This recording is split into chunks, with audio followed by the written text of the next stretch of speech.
want to welcome you to USINDO's 2022 Gala dinner. I'm David Merrill, the president of USINDO. Tonight we're honoring Indonesia's coordinating minister for the economy, His Excellency Erlangga Hartarto. Pak Erlangga, welcome.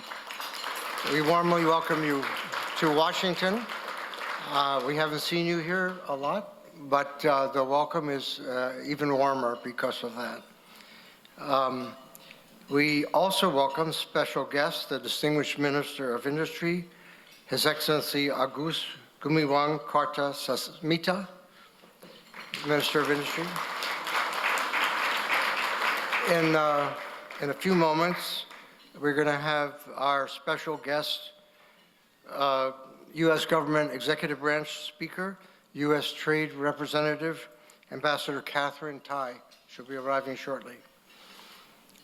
We have other distinguished guests, Dr. Marie Pengestu, the World Bank's Managing Director of Development Policy and Partnership, one of Indonesia's most distinguished economists, and formerly 2 times a minister, maybe more.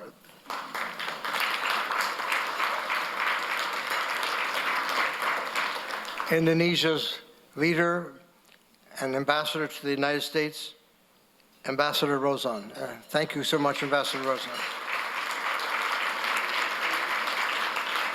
Ambassador Ted Osius, CEO and President of the U.S.-ASEAN Business Council, with whom we work very closely, and in fact, Ted and I worked together in Indonesia some years ago. Ted, welcome.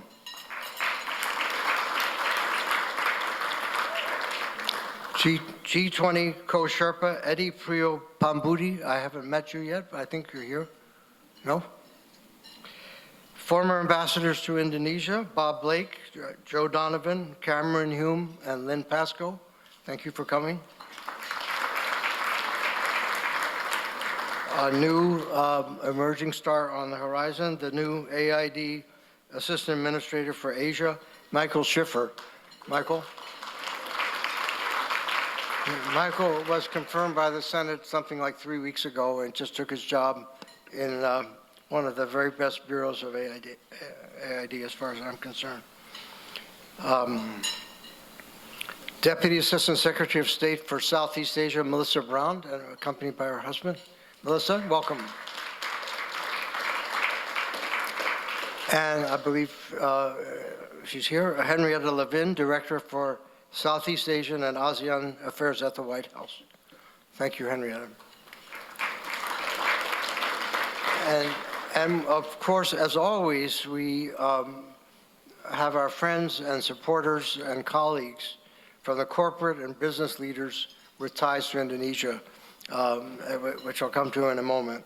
We have many other, not yet announced, key government, U.S. government officials concerned with Indonesia, and all USINDO friends and the USINDO community of people who are interested in U.S.-Indonesia relation as a long-term thing.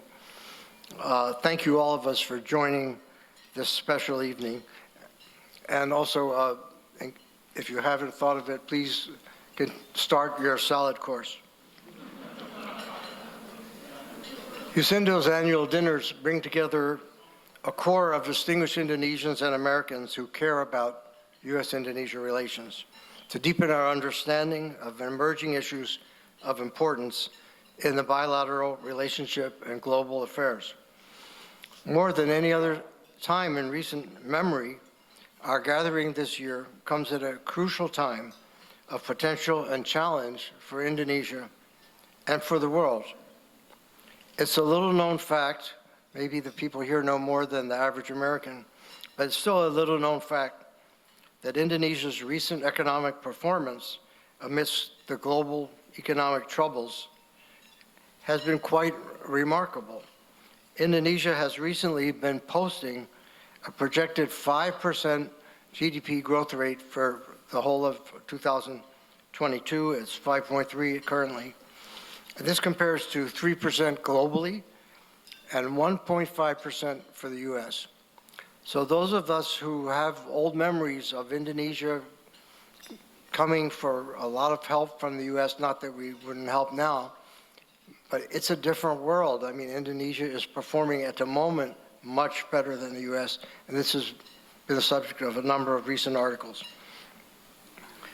It has rising exports, has a booming stock market, its inflation is doing better, meaning less severe than most places.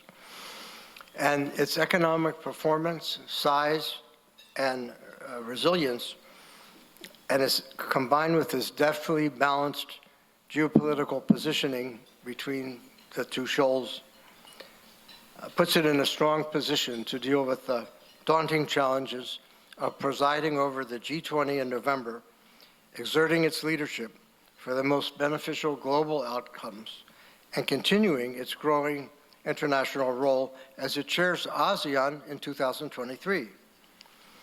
Of all these, the one that USINDO is continuing and contributing to is channeling expert non-governmental advice and proposals into the decisions that have to be made to strengthen global food security.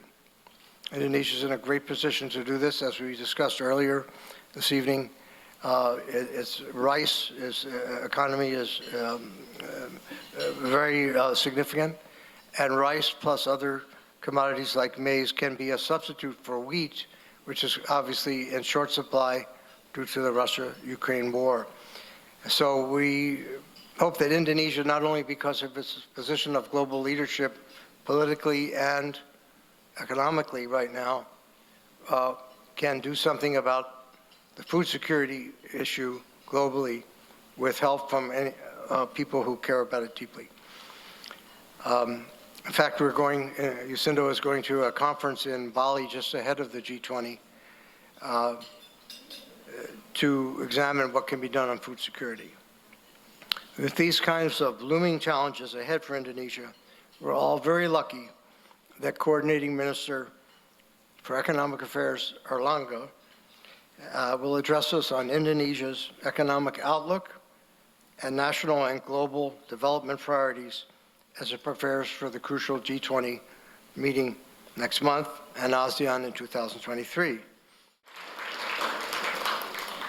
I'd now like to invite Ambassador Ted Osius, CEO of the U.S. ASEAN Business Council and a longtime colleague of USINDO's, to introduce our